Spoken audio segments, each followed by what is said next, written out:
کیا کوئی انڈرسٹینڈنگ پیدا ہو گئی ہے جوائنٹ ایکشن کمیٹی کی اور حکومتی نمائندگان کی؟ ہماری مراد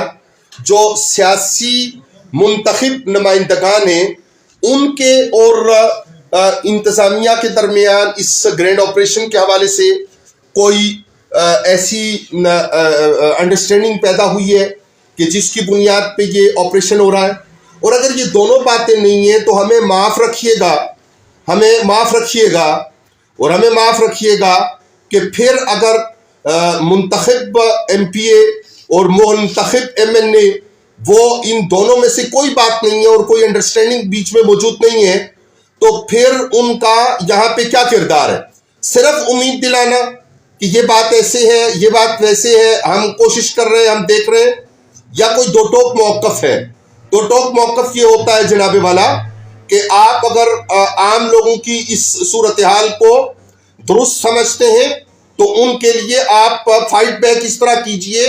کہ آپ استعفیٰ ٹیبل پہ رکھ کے یہ کہیے کہ یا یہ روکے اور یہ کرے اور یہ نہ کرے ورنہ یہ ریزگنیشن ہے ہماری نشست سے۔ اور اگر آپ یہ نہیں کر سکتے تو پھر ان لوگوں سے ہم عوام سے آ کر یہ کہیے کہ جی ہم آپ کے لیے حق نمائندگی ادا کرنے سے قاصر ہیں، تاکہ پوزیشن واضح ہو اور یہ پتہ چلے کہ حقائق کیا ہیں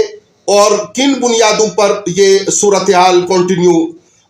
کر رہی ہے، جاری ہے۔ بہرحال یہ وہ استفسار ہے کہ جسے اب ہمیں صورتحال کو دیکھتے ہوئے دو ٹوک الفاظ میں کہنا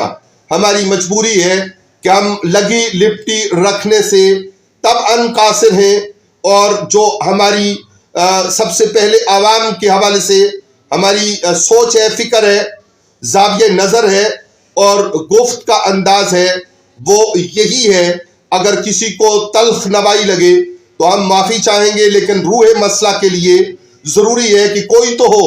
جو بلی کے گلے میں گھنٹی باندھنے کا کردار ادا کر سکے۔ والسلام علیکم ورحمۃ اللہ وبرکاتہ۔